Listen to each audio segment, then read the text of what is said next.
What's up, guys? Mike here from Brands Meet Creators. And in this video, I'm going to be walking you through different ways that you can price your TikTok shop affiliate videos and specifically giving you the lens that a brand is going to be looking at this through. So on our platform, you can set your rates however you want. I'm not here to tell you, what you should set your rates, but what I want to do is give you a framework that you can apply if you have no idea where to start. And I also want to show you exactly what brands are going to be thinking about as they go through and they're looking to hire creators. So, as you're likely familiar with, TikTok Shop, it started with pretty much a pure commission basis, right? Creators are just making videos only for the commission. Now, the market has been shifting to what's known as the hybrid model. And that's where brands, they'll pay commission plus they will pay you cash. And oftentimes this is either a one-time deal, right? Maybe, I don't know, a couple $100 for 5 videos, plus you get a percentage of all the sales. But these can also be on a monthly retainer basis. Hey, we'll pay you $2,000 a month for 30 videos plus 25%. So that's where the market's shifting, and that's exactly what our platform does. And so I'm going to show you right now a way that you can price your rates as a TikTok shop affiliates. Now, first off, I want to show you exactly what the brand sees, right? So as the brand is going through all of our network, they're going through all of their applications, seeing who they should hire, who would be a good fit. It's helpful for you as a creator to know, okay, what exactly does this brand see? How do they see my profile? What do they see over there? And so there's going to be three main stats plus your rates. The brand's going to be able to see the GMV that you've generated in the last 28 days. They can also click into your profile and go see more detail. Also, these aren't real numbers. So, like, this isn't Rox's actual data. This isn't Melissa's actual data. These are just kind of fake numbers, for example.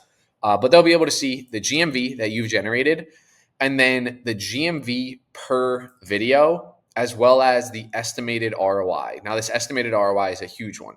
And I'm going to talk through exactly how these get calculated, right? So let's say you make 100 videos per month, 100 TikTok shop videos. And with that, you generated 50,000 in GMV. So if we take 50,000 divided by 100, we get 500. So on average, you make $500 in GMV per video, right? That's the stat right here, GMV per video. This is going to be very important that a brand's going to be looking at this.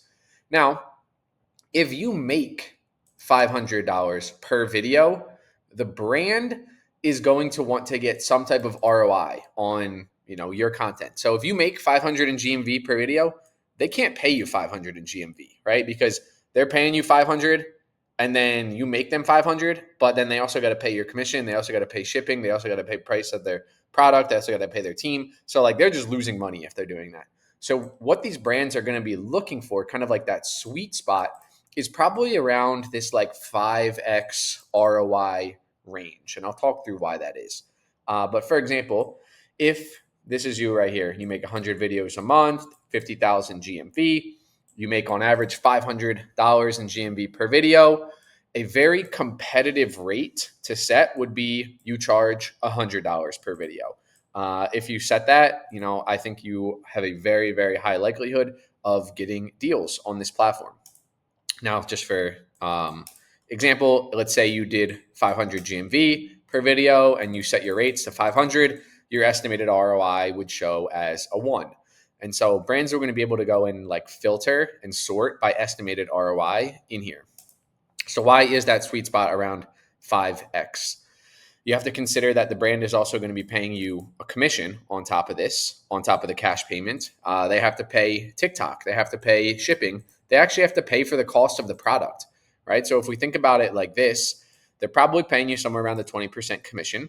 If you do this like 5x ROI where you charge 100 and you make 500, that's 20% right there. So they're paying 20% commission, 20% cash payment, and then they probably have to pay somewhere around 45%, 40% maybe with the platform shipping the product all in. So showing these numbers all together now, again, these are going to be different for every single creator. On our platform, there'll be a calculator where we basically calculate this for you.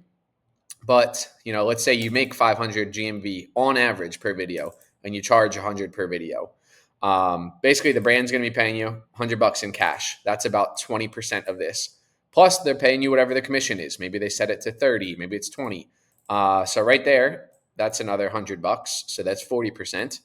Then about 225 to the product cost, shipping, TikTok fee. That's 45%. And then that brand is left with about $75 in profit. So like 15%.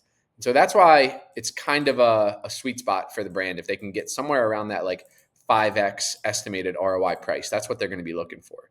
And so, yeah, if you're a creator watching this, definitely go check out our platform. You'll be able to go in there, find all of the brands that have jobs posted right on the platform. You'll be able to go in, apply. You can track all of your proposals. So you see, what you got hired for, what's still pending, what you got rejected for. You can track everything in here. We automate all of the payouts and everything right through this platform. So by the time you are watching this thing should be live. But I hope that was helpful in terms of a framework to help set your rates. Again, I'm not telling you how to set your rates on our platform. What's nice is you can pick anything you want, right? You could set $1 million a video. We can't guarantee that you're going to get chosen for that. But I wanted to provide a framework with how brands are looking at this and how they are considering creators when they're going through that hiring process. So hope this was helpful. Let me know if you guys have any questions. Feel free to leave any in the comments, and I'll see you guys on the next one.